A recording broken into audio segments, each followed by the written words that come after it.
Tashi and welcome to Tibet This Week, where we bring you weekly news update on Tibet, His Holiness the Dalai Lama and Central Tibetan Administration. Let's have a look at today's headlines. His Holiness the Dalai Lama attends winter debate session at Tashi Lhunpo Monastery. Tibetan leaders congratulate US President Donald Trump and Secretary of State Marco Rubio. Sikyong thanks outgoing US Special Coordinator for Tibetan Issues Uzra Zeya.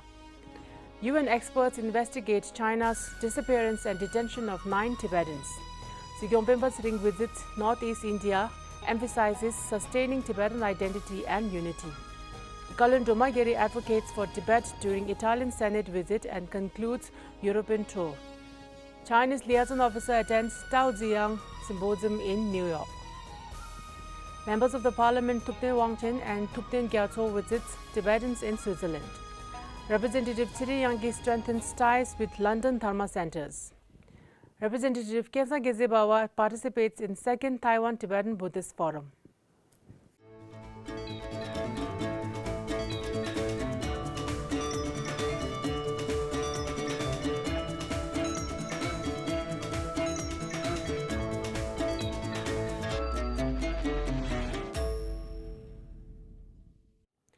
On 18 January, His Holiness the Dalai Lama attended a presentation of debate skills by monk scholars from the major Gelug monastic centers of learning who are participating in the Jamcho and Rizok winter debate session as part of the 6-year Geshe Larampa program at Tashi Lhunpo Monastery re-established in South India. The word Jamcho refers to treatise by Maitreya, while Rizok refers to Nagarjuna's 6 collections of reasoning. An estimated 1,500 monks were present. In a brief address to the gathering, His Holiness the Dalai Lama mentioned how effective debate is as a method for overcoming misconceptions about reality. Furthermore, His Holiness reminiscence of his debate days when he was young. He encouraged monks gathered to perfect their debates so as to enhance their understanding of their studies with logic and reason. On 20 and 22nd January, His Holiness the 14th Dalai Lama held a series of significant audiences at Tashi Lhunpo Monastery in Balakopi, Karnataka, India.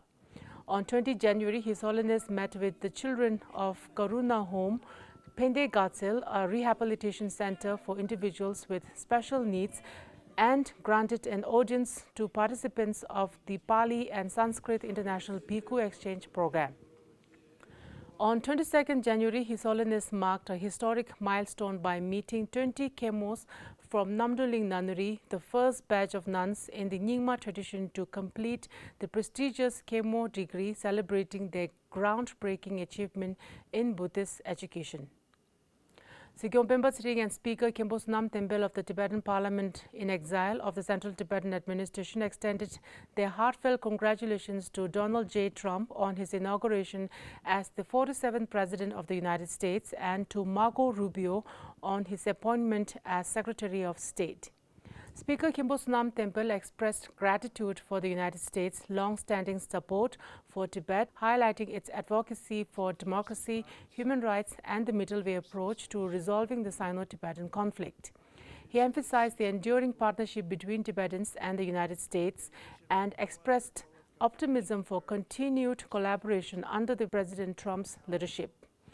Sikyong Tsering acknowledged President Trump's commitment to global democratic values and thanked him for his role in advancing Tibetan cause, particularly with the signing of the Tibet Policy and Support Act of 2020 during his first term.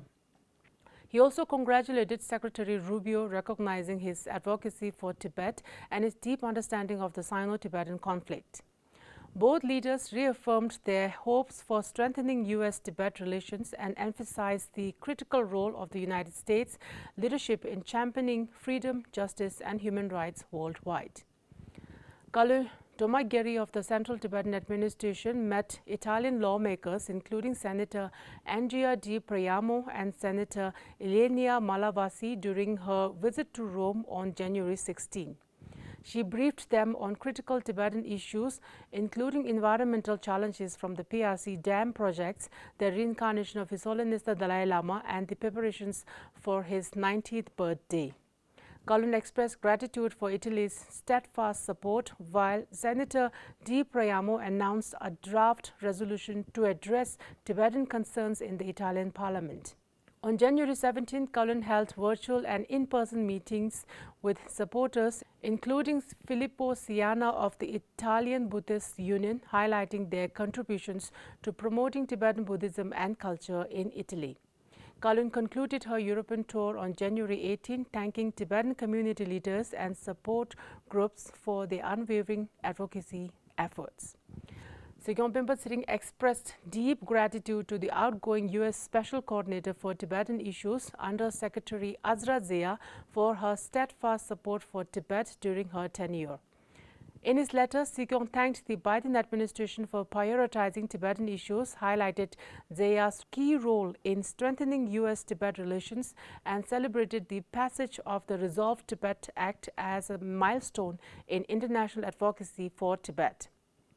He commended Zeya's engagement with Tibetan leaders, her visit to Dharamshala, and her commitment to the Tibetan cause, which instilled hope among Tibetans. Sikyong also acknowledged contributions from U.S. officials Richard Verma and Kurt Campbell, as well as U.S. agencies like USAID for their ongoing support. Undersecretary Zeya, in a letter to Sikyong, reaffirmed the U.S. commitment to Tibetan rights and praised the CTA's partnership in advancing key initiatives. She reflected on her tenure in a farewell video emphasizing her dedication to the Tibetan cause.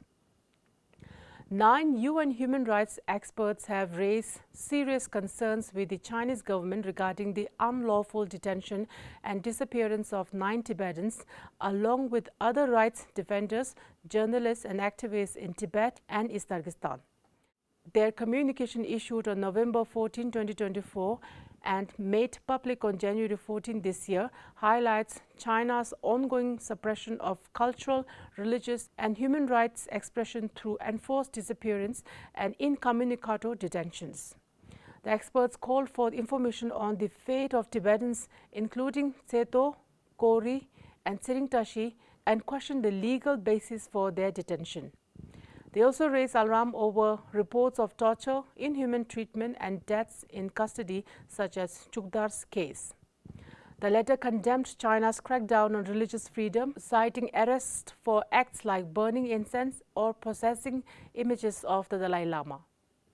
It also criticized the Sinicization of region, which includes the destruction of religious sites and forced relocations of monks and nuns. The experts emphasized that these actions violate international human rights standards and called on China to provide accountability. The letter was signed by UN rapporteurs specializing in areas such as enforced disappearances, freedom of expression and religious freedom.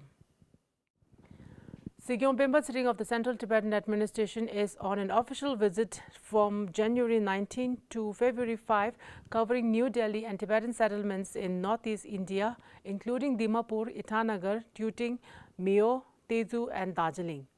The visit aims to strengthen ties with Tibetan communities, assess challenges and review the effectiveness of existing policies. In Dimapur, Sikyong addressed the Tibetan community, commending their self-reliance while emphasizing the importance of preserving Tibetan culture and linguistic heritage amid demographic shifts. He highlighted the need for unity and engagement in the Tibetan freedom struggle, stressing the role of education and language in countering the Chinese government's assimilation policies. Sikyong also shared updates on the Kashak's initiatives, including digitization projects, staff capacity building and demographic studies, which have achieved significant progress.